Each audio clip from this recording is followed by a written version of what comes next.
Crystal Lake's Sloppy Joes. Jason. Alright, so we have heard the argument up to this point, but now it is time to take off the gloves. It is 5 minutes of open debate. Anything you'd like to say, now is the time to do it. Go at it. Okay, really? So hockey masks are scary? Are you kidding? We are all Canadian. You guys, is a hockey mask scary? No! Entertainment! Hold on, you can't just talk about the hockey mask. Have you seen what the fuck is under that hockey mask? Hold on, it's not just about the mask here. And we're talking about nightmares, something that induces nightmares. Here's one thing, does Hannibal have a video game? No. If anybody's played Friday the 13th on the NES, But that nightmare would be because you've been up too late and eaten too many Cheetos. Up too late because you don't want to go to sleep. Yeah. You speak of video games, Speaking of nightmares, the only time when Jason's field water comes into play is in Freddy vs. Jason when Freddy tries to take him down. The rest of the time, it plays no role whatsoever. And you know what? Silence of the Lambs, good movie, but you know what I was afraid of? Buffalo Bill, not Hannibal Lecter. I was more afraid of the transgender guy who wanted to, what did he say? Put the lotion on the skin?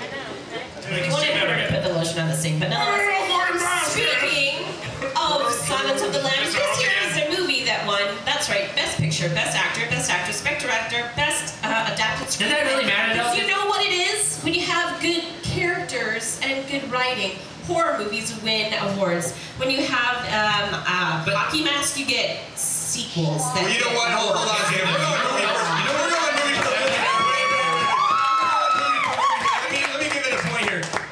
Jason's had about 12 more years to give his fright to all the young children and teenagers right now. Here's years. Would you like to know what Silence of the Lambs had going for it? Guess what happens at the end? Hannibal wins. Well, let me tell you something. Silence of the Lambs was a love story.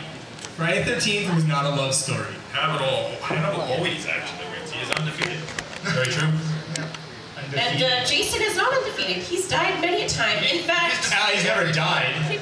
He's never actually died. Well, I suppose getting buried and then being electrocuted back into life. I don't really know. You got Frankenstein. Well, let me hold on, because well, Hannibal shows compassion. He never killed Barney.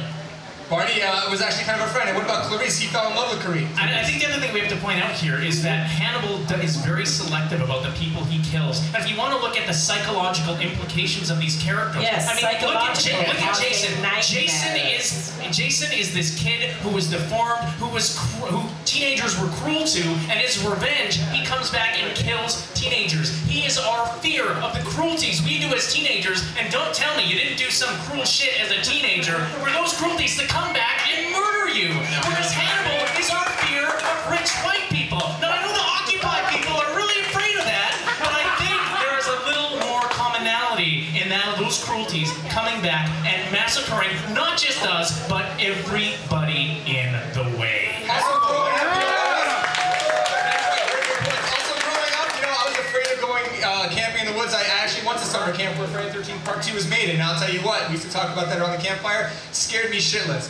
That scared me. Also, you look to movies, it's like the virgin's the only one that lives. So there goes your love life. If you want to have sex, you might die. Silence of the Lambs, it's kind of like, if you were the deviant that happened to be treated by Hannibal Lecter, maybe you were going to be drugged and killed. There's no real fear in that. He killed people for being rude. I'm more afraid of that than being murdered for having sex at a summer camp, at least in this day and age. He killed a flautist for squeaking a note. Honestly, I'm a fairly well-adjusted person, and I'm not afraid of heights, or snakes, or sharks, or death. Well, natural death. But the idea that my dentist, doctor, bus driver, or just a random stranger in the audience at Geeks for Sisters. The other thing we have to look at... my face! That is the living fear that I have. And where did that come from? Hannibal freaking Lecter. Yeah, but there are rational fears and there are irrational fears. And if you want to worry about being one of the few people that Hannibal will kill, that's ultimately an irrational fear. Whereas if you want to worry about being one of the many of Jason's body count, that is going to happen. And again, we're looking at nightmares. At the end of Friday the 13th Part 1, there is the actual nightmare that the main character has of Jason still being in the lake.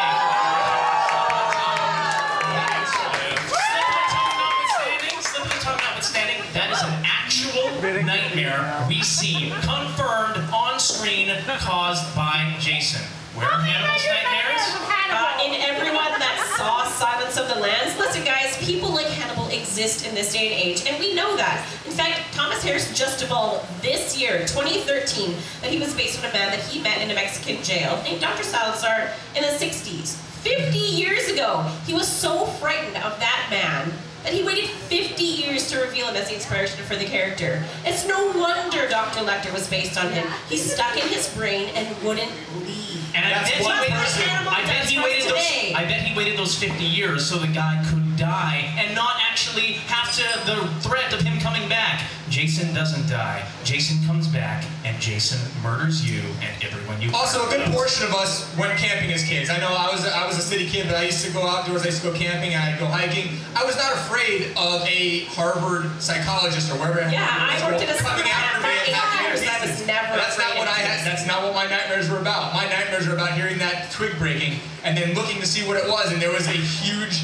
guy with a machete who's ready to hack him to pieces. He could run away from What him. camping places are you going to? All right, we're gonna have the end of Lanning's childhood. All right, let's hear it for the Geeks and Nerds.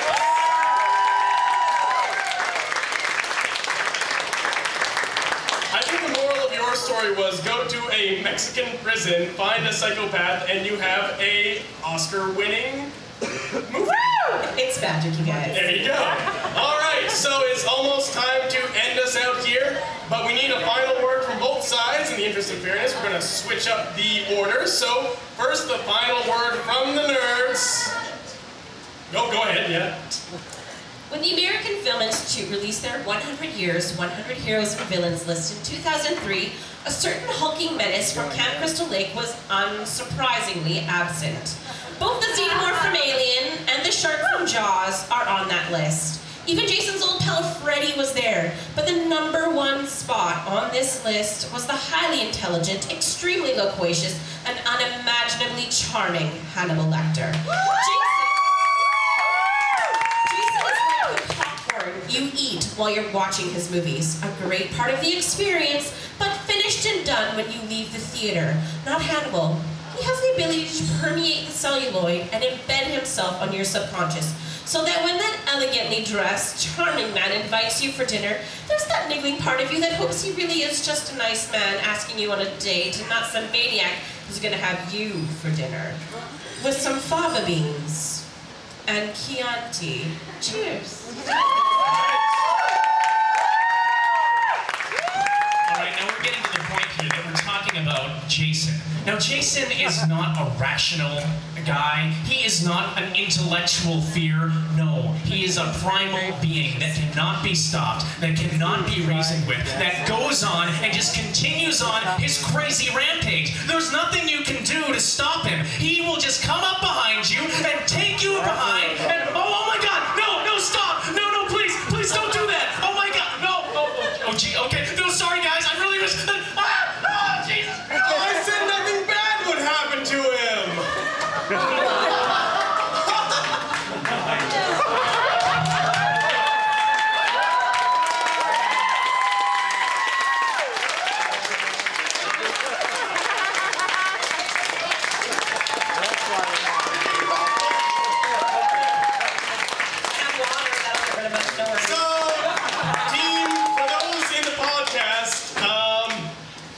Dead. Yes, they've been killed. I think that's a default. We can cheer and clap for them posthumous after they're dead. So let us hear it by applause. Do we have it for Dr. Hannibal Lecter and the Nerd?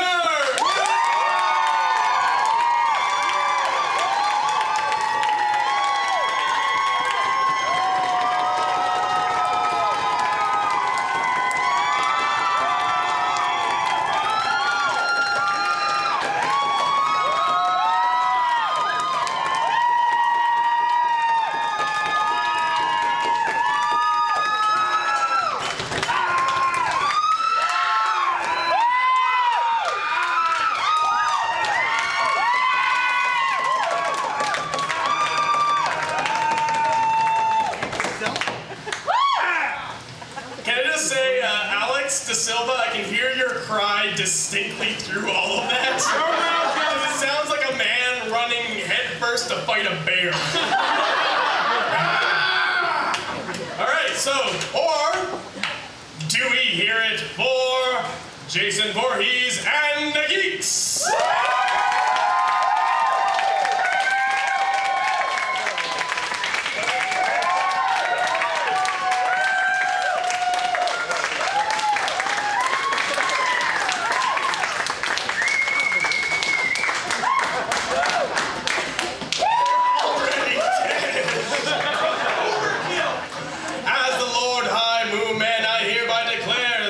Nightmare-inducing serial killer to be Hannibal Lecter!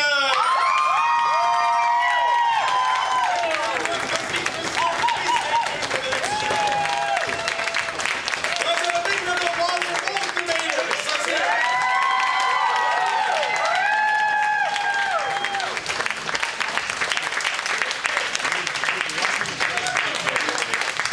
All right, folks, we're going to get started in about 5 minutes' time with Godzilla vs. Cthulhu. Yeah, sure. But first, we are going to take a short break, get some drinks, get some foods, take a pee.